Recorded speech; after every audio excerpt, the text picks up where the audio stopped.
नमस्कार सभी को। आज हम पढ़ेंगे समास प्रकरण। और पिछले वीडियो में भी हमने समास प्रकरण पढ़ा था और उसमें से हमने दो अव्ययों का अध्ययन हम कर चुके थे। वे हमारे दो अव्यय थे उप और अनु। वे हमारे दो अव्यय क्या थे? उप और अनु। मैं उनके बारे में आपको एक बार थोड़ा सा रिपीट कर देती हूँ। उप का अर्थ हमने पढ़ा था समीप, अर्थात उप जो था वह समीप के अर्थ में था। जैसे इसके उदाहरण मैंने आपको बताए थे उपकृष्णम मतलब कृष्णस्य समीपम, और दूसरा मैंने आपको बताया था अनु। अनु का अर्थ था योग्यता के अर्थ में या फिर पश्चात के अर्थ में। ठीक है, तो क्या बन रहा था वहाँ पर? जैसे अनुरूपम शब्द आ गया, उसका विग्रह हमने किया था, तो क्या किया था? रूपस्य योग्यम। आज हमारा जो है अव्यय वह है अधि। अव्ययी भाव समास का जो नेक्स्ट अव्यय है वह क्या है? अधि। ठीक है, अब अधि किस अर्थ में हमारे प्रयोग में आता है? वह आता है हमारे सप्तमी विभक्ति के अर्थ में। किस अर्थ में आता है? सप्तमी विभक्ति के अर्थ में हमारे प्रयोग में आता है। अब देखिए सप्तमी विभक्ति के अर्थ में कैसे आएगा। एग्जामिनर हमको जो क्वेश्चन देगा वो किस प्रकार से देगा, देखिए। अधि हरि, कैसे देगा? अधि हरि। अब अपने को क्या करना है? अधि जहाँ पे लग जाए, किसी भी शब्द के साथ यदि अधि लगा हुआ आ जाए तो हम क्या सोचेंगे, इसमें कौन सा अव्यय है? यहाँ पर अधि अव्यय है। अब अधि क्या बनेगा? कौन से समास में होता है? वह हमारा होता है अव्ययी भाव समास में। वह किस में होता है? हमारा अव्ययी भाव समास में होता है। तो अधि को देखते ही हम समझ जाएंगे कि यह अव्ययी भाव समास है। अब हमको पता है कि अधि का अर्थ क्या होता है। अधि का अर्थ क्या होता है कि हमको इसके साथ वाला जो भी शब्द है उसको क्या करना है? सप्तमी विभक्ति के अर्थ में उसको बनाना है। तो क्या बना देंगे हम इसको? हरो इति। क्या बना देंगे इसको हम? हरो इति। ठीक है, तो अपने को कुछ नहीं करना। एग्जामिनर यदि हमको समस्त पद दे देता है तो हम उसका विग्रह करेंगे, और यदि विग्रह करा हुआ शब्द दे देता है तो हम उसका समस्त पद बनाएंगे। अब यह तो हो गया हमारा विग्रह किया समस्त पद, और यह हमारा हो गया विग्रह किया हुआ शब्द। ठीक है, ऐसा आ जाता है तो हमको ऐसा बनाना है, और ऐसा आ जाता है तो हमको ऐसा बनाना है। मान लीजिए हमारे पास में हरो इति आ गया। ठीक है, मान लीजिए हरो इति आ गया। अब हरो को देखते ही हम समझ जाएंगे कि हमको सप्तमी विभक्ति लगानी है। हरो को देखते ही हम समझ जाएंगे कि हमको क्या लगानी है। यहाँ पर सप्तमी विभक्ति है हरो, तो हमको क्या लगाना है? यहाँ अधि ही लगाना है। ठीक है, अब आपको आसानी से समझ में आ जाएगा कि अव्ययी भाव समास किस प्रकार से इसमें होगा। या तो हम हरो को देख करके, सप्तमी विभक्ति को देख करके अंदाजा लगा लेंगे कि यहाँ पे अव्ययी भाव समास है, या फिर अधि को देख करके हम अंदाजा लगा लेंगे कि इसमें अव्ययी भाव समास है। अब नेक्स्ट जो इसका अव्यय है वह हमारा है आज का प्रति। वह क्या है? हमारा प्रति। अब प्रति जो है वह किस अर्थ में होता है? विप्सा के अर्थ में।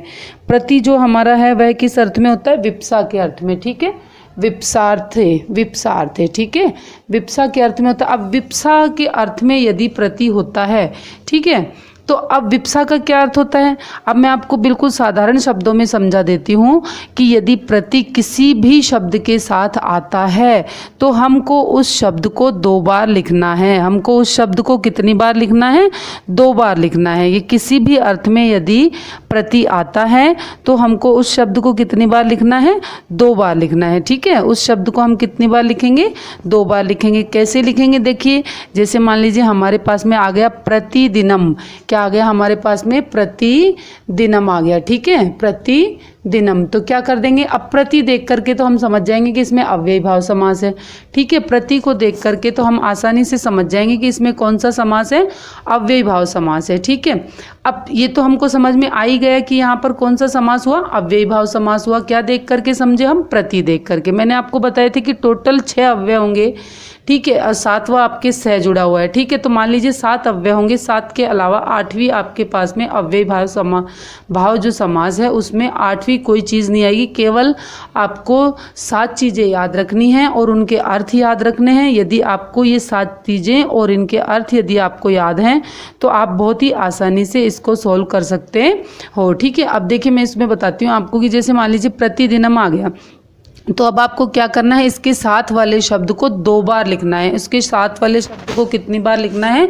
2 बार। तो कैसे लिख दोगे? दिनम दिनम प्रति। कैसे लिख दोगे? दिनम दिनम प्रति। ठीक है, दिनम दिनम प्रति, कुछ नहीं करना। अब मान लीजिए आपके पास विग्रह किया हुआ शब्द आ जाता है, ठीक है, विग्रह किया हुआ शब्द आ जाता है। अब विग्रह किए हुए शब्द को क्या कर दोगे आप, विग्रह किए हुए शब्द को आप समस्त पद बना दोगे। विग्रह किए हुए शब्द को आप क्या बना दोगे, समस्त पद बना दोगे। अब विग्रह किए हुए शब्द को अपन समस्त पद कैसे बनाएंगे, विग्रह किया हुआ शब्द यदि अपने पास में है तो हम इसको समस्त पद कैसे बनाएंगे। अब देखिए प्रति हमने देखा, ये तो अपने को वैसे ही दिख रहा है, प्रति आया है यहाँ पे तो मतलब अव्ययीभाव समास होगा, ठीक है। अब हम क्या कर देंगे, इसको दो शब्द यदि है एक जैसे तो उनको एक बना देंगे, तो क्या बना देंगे, प्रतिदिनम। तो बिल्कुल अंदाजे से ही हमको समझ में आ गया, बहुत ही आसानी से। तो अब आपको दोनों ये अव्यय समझ में आ गए होंगे। इसी के साथ में नेक्स्ट जो हम अव्यय पढ़ेंगे तो वह हम नेक्स्ट क्लास में पढ़ेंगे। इससे रिलेटेड यदि आपको कोई जानकारी और लेनी हो तो मैं आप मुझसे कमेंट के माध्यम से पूछ लीजिएगा। प्रतिदिन के आपको मैं और उदाहरण बता देती हूँ। प्रति के, हरों के, तो जैसे मान लो आपको अधि हरि है तो ऐसे ही आपके साथ में हरि राम भी आ सकता है, ठीक है। ऐसे ही आपके पास में क्या आ सकता है, अधि राम, ऐसे ही अधि रमा, ठीक है। तो कोई भी शब्द यदि आता है तो उसको आपको सप्तमी विभक्ति में बनानी है, बहुत ही ईजी है। और इसी तरह से मान लीजिए आपके पास में जैसे मान लो प्रतिदिनम आया तो क्या लिखा आपने, दिनम दिनम प्रति लिख दिया। ऐसे ही मान लो आपके पास में प्रतिवर्ष आ गया, ठीक है। ऐसे ही मान लीजिए आपके पास क्या आ गया, प्रतिवर्ष आ गया तो आप क्या लिख देंगे, वर्षम वर्षम प्रति, क्या लिख देंगे आप, वर्षम वर्षम प्रति, ठीक है। ऐसे ही आपके पास मान लीजिए प्रति छात्र आ गया, क्या आ गया, प्रति छात्र आ गया, ठीक है। तो आप क्या लिख देंगे, छात्रम छात्रम प्रति। देख लीजिए मान लीजिए आपके पास आ गया प्रति छात्र, प्रति छात्रम, तो क्या लिख देंगे आप, छात्रम छात्रम, क्या लिख देंगे, प्रति, ठीक है, छात्रम छात्रम प्रति। और आपको कुछ नहीं करना है, ये बहुत ही इजी है, इसमें आपको कोई भी समस्या नहीं आएगी। इससे रिलेटेड मान लीजिए आपको और कुछ पूछना हो तो आप मुझसे कमेंट के माध्यम से पूछ लीजिएगा। और भी इसके और भी तरह तरह के इसके उदाहरण हैं, उन उदाहरणों पे भी आप थोड़ा ध्यान दीजिएगा, ठीक है। अब जैसे मान लीजिए प्रति किसी भी शब्द के साथ में आपको दिख गया तो मतलब अव्ययीभाव समास लगाना है और उस शब्द को 2 बार द्वितीय विभक्ति के साथ आपको लिखना है, ठीक है। Okay, thank you so much.